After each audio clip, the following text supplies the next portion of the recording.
ప్రజలకు వివరించాలనే ఉద్దేశంతో ఈరోజు మీ ముందుకు రావడం జరిగింది. చంద్రబాబు నాయుడు గారు నేను తిరుపతిలో మాట్లాడిన మాటలు చూస్తే ఆయన ఏదో ఆంధ్రప్రదేశ్కి ముఖ్యమంత్రి గొప్పగా చూపించడం ఒకటి లేదు. కాలం నుంచి జిల్లా హెడ్ క్వార్టర్కి వచ్చేస్తున్నారు. జిల్లా హెడ్ క్వార్టర్ నుంచి దేశ హెడ్ క్వార్టర్, రాష్ట్ర హెడ్ క్వార్టర్లోకి వెళ్ళిపోతారు. ఏంటంటే గ్రామాలన్నీ కూడా నిర్వీర్యమైపోయినటువంటి పరిస్థితులు 14 సంవత్సరాల పాటు చంద్రబాబు నాయుడు గారి పరిపాలనలో జరిగిందనేది ఇక్కడ చాలా స్పష్టంగా మనకు అర్థమవుతున్నటువంటి అంశం. గ్రామాల గురించి నిజంగా చేశారు అంటే అది జగన్మోహన్ రెడ్డి గారని మనం చేస్తున్నాం. ఆయన పరిపాలన చేసినటువంటి 5 సంవత్సరాలు కూడా గ్రామాలు స్వశక్తి మీద ఆధారపడి ఉండాలనేటువంటి భావన. పాడైపోయినటువంటి బళ్లను బాగు చేశారు, ఆర్బీకేలను నిర్మాణం చేశారు, సెక్రటేరియట్లు నిర్మించారు, వెల్నెస్ సెంటర్లు నిర్మించారు. అన్ని గ్రామాల్లోనే జరగాలి. గ్రామాలను వదిలిపెట్టి పనులతో చేస్తున్నా ద శ్రీ సిటీ ఎవరండి ప్రారంభించింది? మెడ్రాస్కి ఆంధ్రాకి బార్డర్లో ఉన్నటువంటిది, పోర్టులకు దగ్గరగా ఉంది. It is a strategical point అని భావించి డాక్టర్ వైఎస్ రాజశేఖర రెడ్డి గారు టైంలో శ్రీ సిటీని అక్కడ ఫౌండేషన్ వేసి దానికి ప్రోత్సాహం చేసింది డాక్టర్ వైఎస్ రాజశేఖర రెడ్డి గారు. దేన్ని కూడా చంద్రబాబు నాయుడు గారు 14 సంవత్సరాలు డప్పాలు కొడుతున్నాడు కదా, 14 సంవత్సరాలు పరిపాలన చేశాను, అద్భుతంగా పరిపాలన చేశానని ఏది కూడా ప్రారంభించినటువంటి సందర్భం లేదు. చెప్పుకునేటువంటి ప్రాజెక్టు ఒక్కటి కూడా ఆయనకి లేకపోగా గ్రామాలన్నిటినీ కూడా నిర్వీర్యం చేసేటటువంటి కార్యక్రమం చేస్తున్నారు. ఇవాళ చూడండి, గ్రామాల్లో మనకి ఇవాళ చంద్రబాబు నాయుడు గారు దోహదపడుతున్నటువంటి సందర్భం మనం చూస్తున్నాం. గ్రామాలన్నీ మళ్ళీ వెనక్కి వెళ్ళిపోతున్నాయి. గ్రామాలు పునర్జీవింపజేయాలనే ఉద్దేశంతో జగన్మోహన్ రెడ్డి గారు అనేక కార్యక్రమాలు గ్రామ ప్రాంతాల్లో చేస్తే వాటన్నిటిని ఒక్కొక్కటి తీసేస్తున్నారు. ఈ సెక్రటేరియట్ స్టాఫ్ని మళ్ళీ వాళ్ళని ఏదో రేషనలైజేషన్ థీరీలో దాన్ని పక్కన నెట్టేసే కార్యక్రమం, ఇళ్లకు తీసుకెళ్లి ఇచ్చేటటువంటి కార్యక్రమం, అన్ని సంక్షేమ కార్యక్రమాలు ఇళ్లకు తీసుకెళ్లి ఇచ్చే కార్యక్రమం చేస్తూ వాలంటరీ వ్యవస్థ తీసుకొస్తే ఆ వాలంటరీ వ్యవస్థని ఇస్తామని చెప్పారు. అధికారంలోకి వస్తే 5,000 కాదు 10,000 ఇస్తామన్నారు. మళ్ళా మోసం చేసి దాన్ని కూడా తీసేసేటటువంటి కార్యక్రమం చేస్తున్నారు. ఏదైనా గ్రామంలో చిన్న ఇబ్బంది జరిగితే వైద్యానికి సంబంధించి అక్కడే ఒక ఫ్యామిలీ డాక్టర్ కాన్సెప్ట్తో పెట్టి దగ్గరలో అందుబాటులో ఫ్యామిలీ డాక్టర్ని ఏర్పాటు చేసే కార్యక్రమం చేశారు. ఒక వెల్నెస్ సెంటర్ని పెట్టారు. ఇమీడియట్గా ఫస్ట్ ఎయిడ్ కోసం పెట్టి వాటిని కూడా నిర్వీర్యం చేసేటటువంటి కార్యక్రమాలు ఇవాళ చంద్రబాబు నాయుడు గారు చేస్తూ ఉన్నారు. ఇది చాలా దురదృష్టకరమైనటువంటి ప్రయత్నం అని కూడా నేను మనవి చేస్తున్నాను. అంతేకాదు, చంద్రబాబు నాయుడు గారు మొన్న ఎప్పుడో ప్రారంభించారు కదా గ్రీన్ హైడ్రోజన్ ప్రాజెక్ట్, అదేవిధంగా కర్నూలులో మరి పంప్డ్ స్టోరేజ్ ప్రాజెక్ట్, ఇవి కూడా జగన్మోహన్ రెడ్డి గారి హయాంలో మొన్న పవన్ కళ్యాణ్ గారు కూడా వీళ్ళు విజిట్ చేశారు కదా గ్రీన్ ప్రాజెక్ట్స్ అని, అవి కూడా జగన్మోహన్ రెడ్డి గారి టైంలోనే వాటికి అంకురార్పణ జరిగిందని మనం చేస్తున్నాం. అవి శరవేగంతో ముందుకు వెళుతూ ఉన్నాయి. వరల్లోనే ఇలాంటి ప్రాజెక్ట్ లేదు అని మాజీ ముఖ్యమంత్రి గారు చెప్పినటువంటి సందర్భం, అది జగన్మోహన్ రెడ్డి గారి హయాంలో వచ్చినటువంటి ప్రాజెక్ట్ అని కూడా ఈ సందర్భంగా మనం చేస్తున్నాం. మీరు 7 సంవత్సరాలు, ఈ 7 మాసాలు పరిపాలనలో మేము అద్భుతంగా పరిపాలన చేసామంటున్నారు కదా, నేను అడుగుతా ఉన్నాను, ఏమండి ఈ 7 మాసాలు మీరు అద్భుతంగా పరిపాలన చేస్తే జిఎస్టీ వసూలు ఎందుకు తగ్గాయి? అలాగే మరి రెవెన్యూ వసూలు ఎందుకు తగ్గాయి? రిజిస్ట్రేషన్ తగ్గిపోయాయి. అవి రాలా, సుమారుగా 1000 కోట్ల రూపాయలు అది పోయింది. జిఎస్టీ ఒక 1000 కోట్ల రూపాయలు పోయింది. ఎందుకు వసూలు కాలేదు? నిజంగా మీరు 7 సంవత్సరాల పాటు 7 మాసాల పాటు అద్భుతంగా పరిపాలన చేసి ఉంటే 1.19 లక్షల అప్పు ఎందుకు చేశారు? మీరు లక్షల కోట్లు ఎందుకు అప్పు చేశారు? 7 మాసాల్లోనే 1.19 లక్షల కోట్ల రూపాయలు 7 మాసాల్లోనే మీరు ఎందుకు అప్పు చేయాల్సిన పరిస్థితి వచ్చిందంటే తిరోగమనం, ఆర్థికంగా కూడా తిరోగమనం. గ్రామాలు నిర్వీర్యమైపోతున్నాయి, ఆర్థికంగా తిరోగమనంలోకి వెళ్ళిపోతున్నారు. ప్రభుత్వ ఆదాయాలు, రెవెన్యూ ఆదాయాలు తగ్గిపోయాయి. అప్పులు చేసి పప్పుకూడలాగా అప్పులు చేసి బతకాలంటున్నారు. జగన్మోహన్ రెడ్డి గారు ఉన్నప్పుడు అప్పు చేస్తేనేమో ఇది శ్రీలంకలాగా తయారైపోతుందని గగ్గోలు పెట్టారు. అద్భుతంగా కథనాలు రాసి వండి వార్చారు పత్రికలన్నీ. ఇవాళ మాత్రం అప్పు తెచ్చుకుంటే ఏం మాట్లాడలా.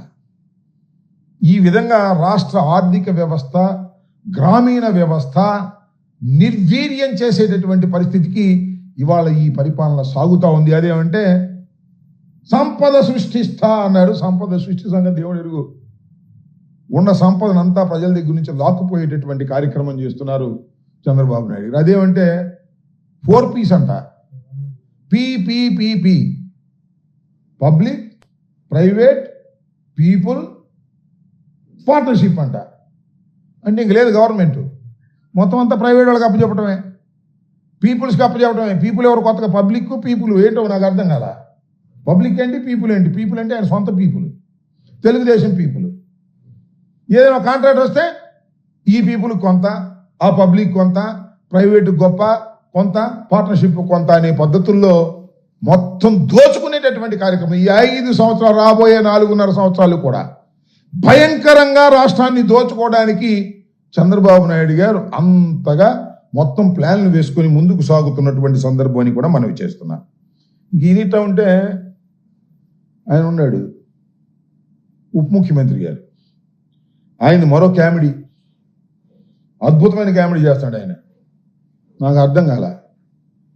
ఏదన్నా ప్రమాదం జరిగింది అనుకోండి, ఎవడన్నా ప్రమాదం జరిగి చచ్చిపోయాడు, లేదా ఎవడ వెళ్ళి కొట్టాడు, ఏదైనా అఘాయిత్యం జరిగింది, ఏదైనా హత్య జరిగింది, పరిష్కారం ఏంటి తెలుసా? సారీ అంట, లేదా అదేంటి దీక్ష, ప్రాయచిత్త దీక్ష అంట. ఈ 2 చేసి సరిపోతాయి. చట్టం లేదు, ఏమి లేదు. మొన్న 6 చచ్చిపోతే మొత్తం క్షమాపణ చెప్పన్నాను అంతే. ఈయన కూడా వెళ్ళి క్షమాపణ చెప్పాడు. నేనే క్షమాపణ చెప్పంగా లేంది మీరు చెప్పడానికి ఏమిటి అంటాడు. శిక్షించండి స్వామి. ఎవరైతే తప్పిదానికి పాల్పడ్డారో వారిని చట్ట ప్రకారంగా శిక్షించాల్సింది పోయి సారీ చెప్పండి అయిపోద్ది అన్నారు, లేదా ప్రాయచిత్త దీక్ష చేయండి అయిపోతుంది అనేటువంటి పద్ధతుల్లో మంచి కామెడీగా గురువు గారు మన పవన్ కళ్యాణ్ గారు ఈ రకంగా చేస్తున్నారు. ఏం చేయాలో నాకు అర్థం కాదు. ఆ సారీ కూడా మామూలుగా చెప్పారా? నేను చెప్పనన్నాడు. నేను పవన్ కళ్యాణ్ చెప్తే నేను సారీ చెప్పడం ఏంటి? ఎవరో 100 మంది చెప్పమంటారు, నేను చెబుతా అన్నాడు. ఎవరు తెలుసా? బిఆర్ నాయుడు గారు, TV5 chairman, TD board chairman. తప్పెవరిదయ్యా? డిఎస్పీ దంట, లేదా గోశాల డైరెక్టర్ దంట. ఉరిమి దుంపలేగా ఏమన్నా గోవులు ఏమైనా చచ్చిపోయిందా? గోశాల డైరెక్టర్ అయితే అక్కడ డ్యూటీ వేశారు. గోశాల డైరెక్టర్ని, ఆ డిఎస్పీని అక్కడ వేశారు. వీళ్ళిద్దరిని సస్పెండ్ చేసి అయిపోయింది అంటున్నారు. అసలు ఏం నిర్ణయం తీసుకుంది ఎవరు? నిర్ణయం తీసుకుంది పాలక మండలి కాదా? చైర్మన్ కాదా? ఈవో కాదా? వాళ్ళు మాత్రం సురక్షితం. ఎందుకంటే వాళ్ళు మా బాబు గారు మనుషులు. ఆ వెంకన్న చౌదరి గారు ఉన్నాడు, ఆయన మా బాబు గారు మనిషి. మా బిఆర్ నాయుడు గారు మా బాబు గారు మనిషి. అందువల్ల వాళ్ళ మీద ఏం యాక్షన్ ఉండదు.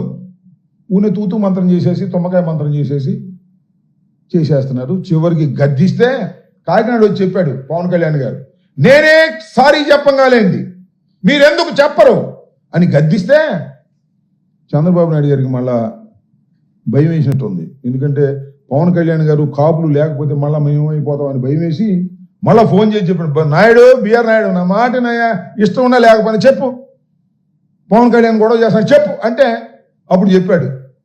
ఏదో చెప్పనట్టుగా ఈ రకంగా ఆ కార్యక్రమం జరుగుతూ ఉంది.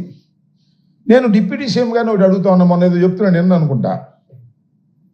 సిమెంట్ రోడ్లు వేశారంట ఊళ్ళల్లో బ్రహ్మాండంగా, గ్రామాల్లో.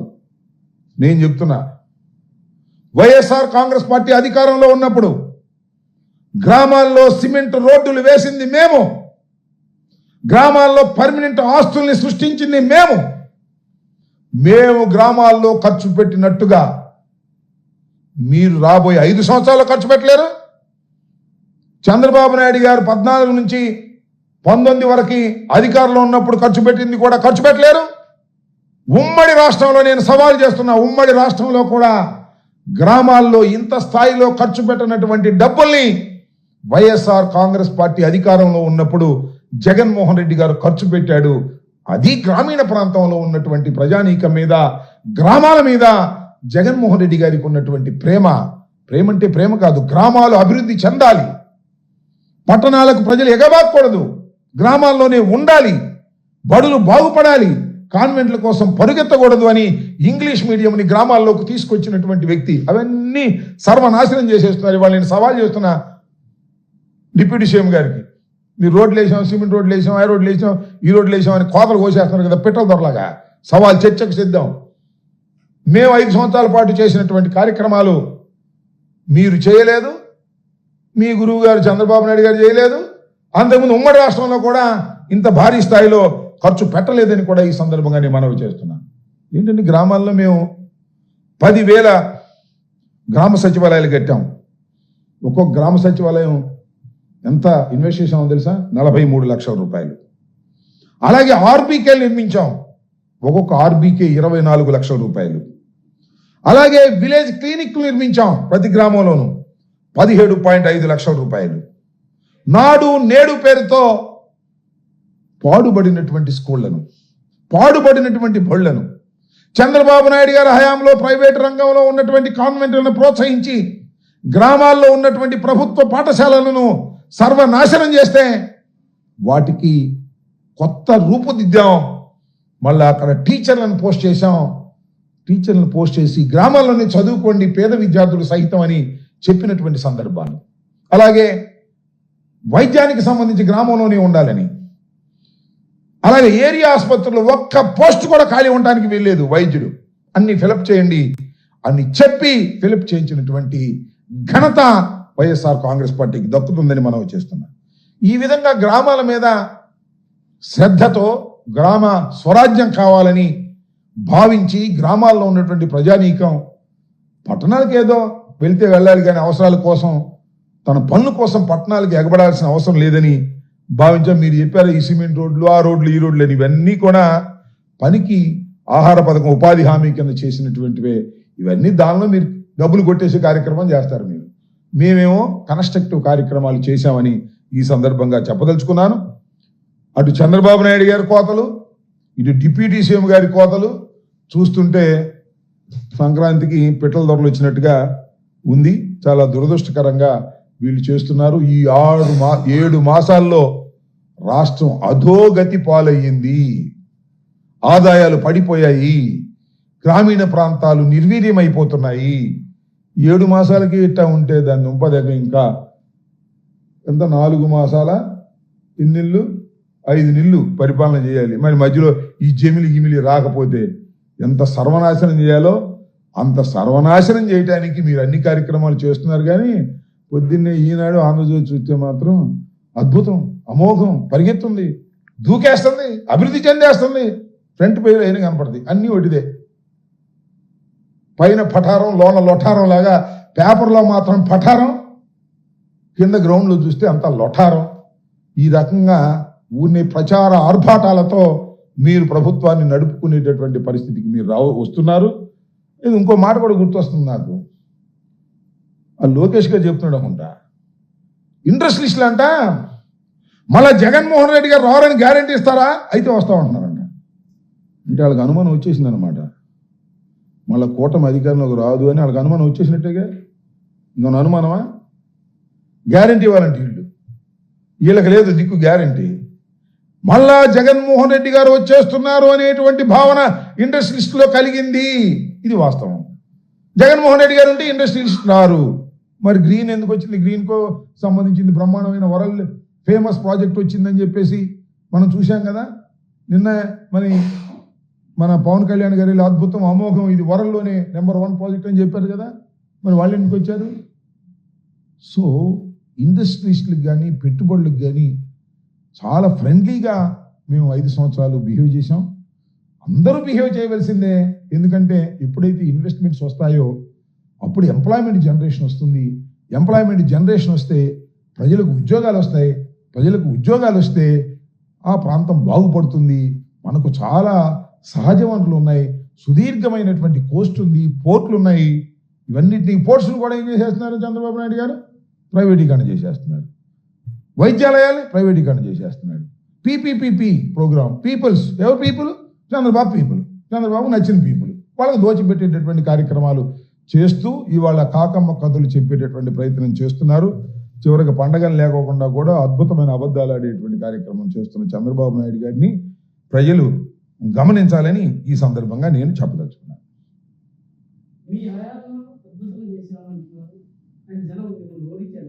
అందుకనే బాధపడుతున్నారుగా. అద్భుతంగా ఇప్పుడు ఎలా ఉంటుందంటే మరింత అద్భుతంగా చేస్తాడు అనుకున్నారు చంద్రబాబు నాయుడు గారు. ఆ చంద్రబాబు నాయుడు గారు మీరు యూట్యూబ్లో కూడా చూడండి, ఎట్లా ఉంటాయో కోతలు, అద్భుతమైన కోతలు. అసలు ఏం కోతలండి నాకు అర్థం కాల. మీరు అడిగారు కదా ఒక పాయింట్, అమ్మఒడి కాదు, అమ్మఒడి ఒకడికే ఇస్తున్నారయ్యా, మమ్మల్ని ఎన్నుకోండి, తల్లికి వందనం, ఎంతమంది పిల్లలు ఉంటే అంతమందికి ఆశపడ్డారు పాపం. ఏం చేస్తాం మరి, ఆశపడలేదా? అదేదో ఇంకోటి 18,000 అన్నారు, ఇచ్చాడా? రైతు భరోసా దానికన్నా ఎక్కువ 20,000 అన్నాడు, ఇచ్చాడా? ఒకటి కాకపోతే ఒకటి ఇచ్చాడా? కానీ మరీ అబద్ధం ఆడటం బాగోదు కానీ ఒకటి ఇచ్చాడు. ఏది? 4,000. ఆ 4,000 ఇచ్చి ఇప్పుడు కత్తిర మొదలు కత్తిర. వృద్ధులు, వితంతువులు, వికలాంగులు ఎంతమంది ఉన్నారు లెక్క తీయండి, కోసేయండి అంటున్నాడు అంతే.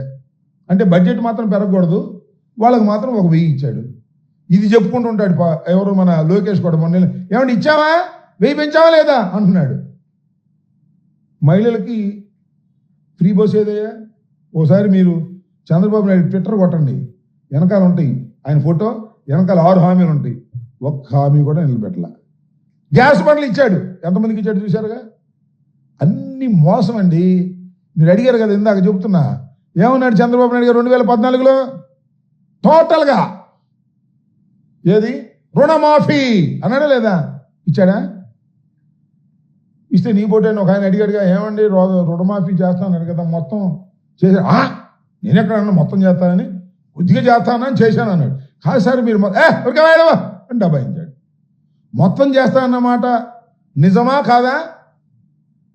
కొద్దిగా చేసి సరిపెట్టిన మాట నిజమా కాదా? ఇలాంటి అబద్ధాలు ఆడటంలో చంద్రబాబు నాయుడు గారు సిద్ధాస్తుడా కాదా? అక్కడి దాకా ఎందుకు? ఇప్పుడు ఇచ్చిన హామీలు ఏమైనా నెరవేరుస్తున్నాడా? ఇప్పుడు 7 మాసాలు అయింది, నెరవేర్చాడా? నెరవేర్చే ప్రయత్నాలు చేస్తున్నాడా? తూతూ మంత్రం చేస్తున్నాడు. అన్నా క్యాంటీన్ అంటాడు, ఎంతమందికి పెడుతున్నారు అన్నం? ఇవన్నీ తూతూ మంత్రం చేసే కార్యక్రమాలు చేస్తున్నారు. మీరు అడిగినట్టుగానే ఇన్ని అద్భుతాలు మేము చేసినా మరింత అద్భుతాలు చేస్తారు. 2 హీరోలు వచ్చారు అనుకున్నారు వాళ్ళు. అంటే 2 హీరోలు సినిమా అనుకున్నారు. ఎవరు? పవన్ కళ్యాణ్, చంద్రబాబు.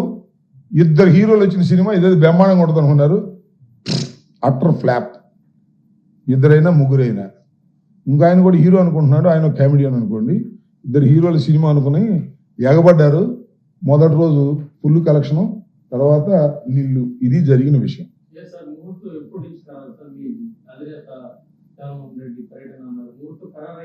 ఇంకా ముహూర్తం ఖరారు కాల.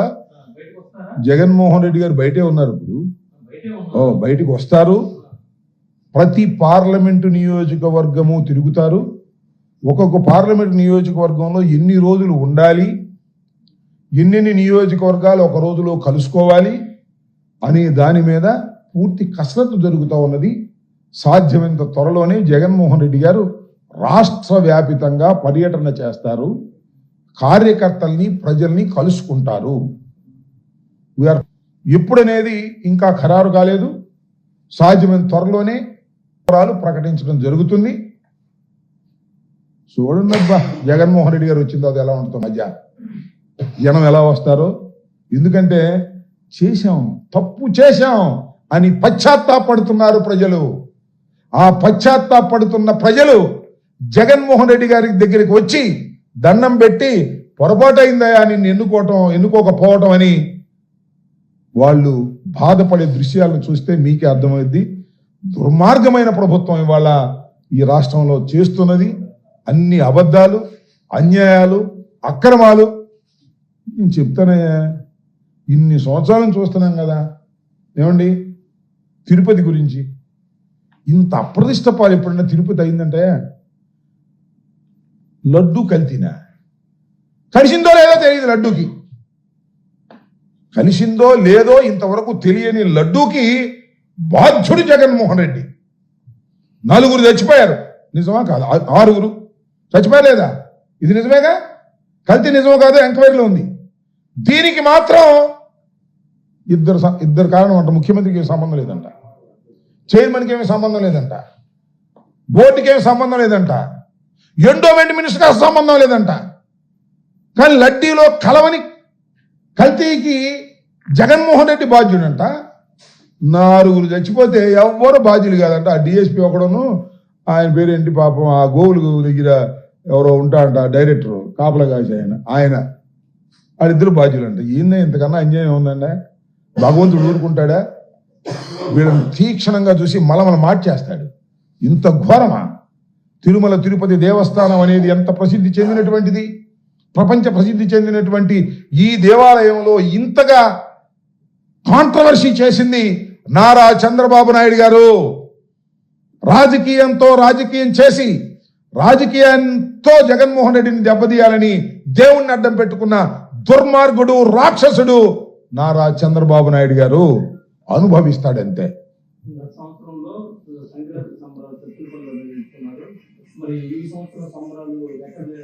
నేను ఒక వీడియో దానికి సంబంధించి నేను సమాధానం నా వీడియోలో చెప్పా. ఈ సంవత్సరం ఐఎమ్ మిస్సింగ్ అని, దాని కారణాలు కూడా నేను వివరంగా నా వీడియోలో పెట్టాను. అది చూడడం మళ్ళీ దీనిలో ఎందుకు, నేను ఆ సంబంధం చెప్పాను.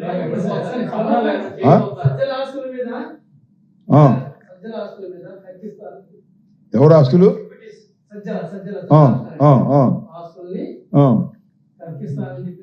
సజ్జల ఆస్తుల్ని కక్కియడానికి ఈయన ఎవరండి? ఏదైనా ఆక్రమిస్తే కక్కిస్తానని ఉంటాడు, అంతేగా. కక్కించుకోమని ఎవడు కదన్నాడు? ఇప్పుడు ఇప్పుడు ఎవరైనా అన్యాయం చేస్తే, అక్రమం చేస్తే దాని మీద యాక్షన్ తీసుకునే హక్కు మీకుంది. చట్టానికి, మీకు కాదు, చట్టానికి. ఎవరన్నారా మాట? Deputy CM. తప్పు చేసిన వాడికి క్షమాపణ చెప్పి, తప్పు చేసిన వాళ్ళనేమో ప్రాయశ్చిత్త దీక్ష చేశాయని ఈయనేమో మమ్మల్ని గక్కిస్తాడా? ముందు వాళ్ళని గక్కించమను. 6 మరణానికి కారణమైన వారిని కక్కించమను. అది లేదు. తప్పుడు కేసులు పెడుతున్న వాళ్ళ మీద కక్కించమను. అది లేదు. ఊరికి కొయ్యి మాకు మన కోతలు డిప్యూటీ సీఎం గారిని తగ్గించమను. అసలు వాస్తవాలు తెలుసుకోమను. ఊరిని కోతలు కోస్తే సరిపోయిందా?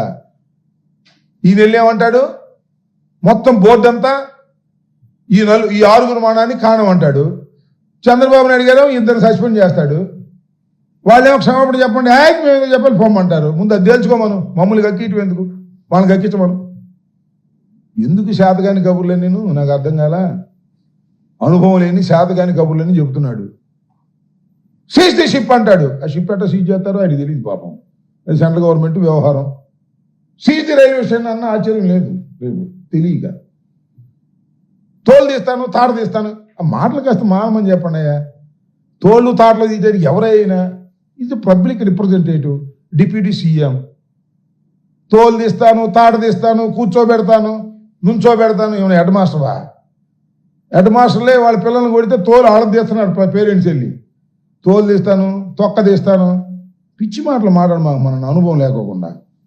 చక్కగా నేర్చుకోమనండి, కాస్త చట్టానికి అనుకూలంగా మాట్లాడమనండి. కక్కిస్తాను, మింగిస్తాను, తోలు తీస్తాను, తాట తీస్తాను, సీజ్ చేస్తాను, ఇవన్నీ మీ పడుదల్లో ఉండే అంశాలు కాదు. అవి ఉన్న సినిమాల్లో చెప్పుకోండి. ఇంకా ఉన్నాయి కదా సినిమాలు, ఆ సినిమాల్లో చెప్పుకోండి. ఆ అనకుండా అభిమానులు అని వెళ్ళేస్తారు. జనం వెళ్ళలేదు. ఇక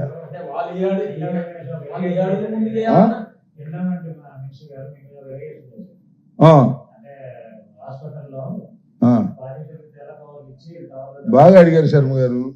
బాధితులు జగన్మోహన్ రెడ్డి గారు వెళ్లే ముందు మా వాళ్ళు ఎవరో వెళ్ళి బాధితులకి కవర్లు ఇచ్చారంట. ఆ కవర్లు ఇచ్చిన తర్వాత అంట చంద్రబాబు నాయుడు గారిని, ప్రభుత్వాన్ని తిడుతున్నారంట. అంతకుముందు తిట్టలేదా? ఆయన ఎవరు? ఆ ఎండోమెంట్స్ మినిస్టర్ గారు. కాంగ్రెస్లో ఉన్నాడు, తెలుగుదేశంలో ఉన్నాడు, మాకు కూడా బాగా తెలుసు.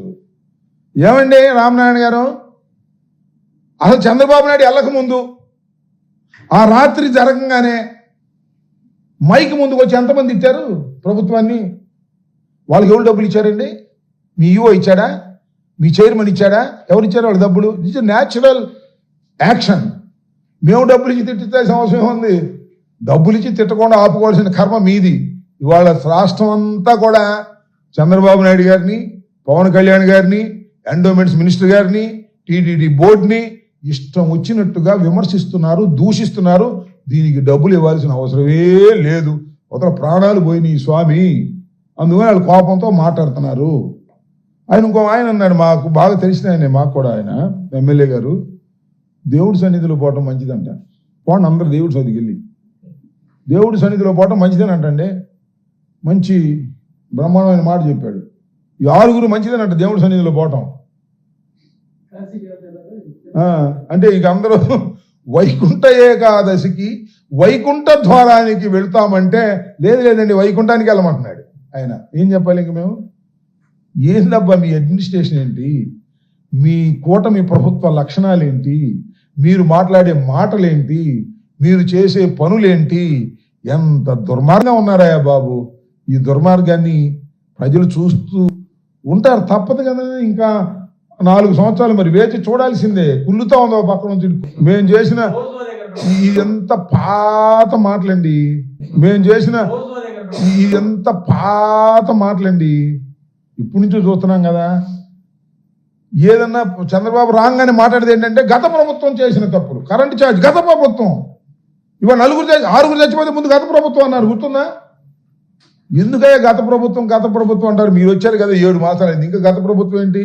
ఆ డిప్యూటీ సీఎం గారు చెప్పాడు కదా హనీమూన్ కూడా అయిపోయిందని. హనీమూన్ అయిపోయి ఇంకో ఒక నెల కూడా కలిసింది. ఇంకా గత ప్రభుత్వం మేము చేసింది 5 సంవత్సరాలు, మీరు చేసింది 14 సంవత్సరాలు. ఏంటి గత ప్రభుత్వం? నాకు అర్థం కాల. పద్యానికి గత ప్రభుత్వమేనా? 6 నెలలు దాటిన తర్వాత కూడా మేము అప్పులు చేసాం. నేను ఒక మాట అడుగుతానండి, జగన్మోహన్ రెడ్డి విపరీతంగా అప్పులు చేస్తున్నాడు, సంక్షేమ కార్యక్రమాలు ఇచ్చేస్తున్నాడు. ఇది శ్రీలంకలాగా తయారైపోతుంది. మరి నువ్వు చేయవే, నువ్వెందుకు చేస్తున్నావు అప్పులు? ఇప్పుడు శ్రీలంకలాగా తయారు కదా. 1,19,000 కోట్ల రూపాయలు అప్పు చేసావు ఈ 7 మాసాల్లో. నువ్వు అప్పు చేస్తే రైట్. ఈనాడు ఆంధ్రప్రదేశ్ శభాష్, చంద్రబాబు నాయుడు అభివృద్ధి కోసం అప్పులు చేస్తున్నాడు, అద్భుతమైనటువంటి అడ్మినిస్ట్రేటర్. జగన్మోహన్ రెడ్డి చేస్తే తప్పు. ఇది నాకు అర్థం కాల. మొన్నేగా మాట్లాడింది, ప్రజలు మర్చిపోలేదుగా. మేము అప్పులు చేస్తేనేమో అన్యాయం, మీరు అప్పులు చేస్తేనేమో న్యాయం. ఇది వారి పత్రికల యొక్క రాతలు కోతలు. వ్యవస్థలన్నీ జరగొట్టేశారు. వీళ్ళే బాగు చేసేస్తున్నారు వ్యవస్థలని, వీళ్ళు జరగొట్టి పారేస్తున్నారు వ్యవస్థలన్నీ కూడా చూశాం.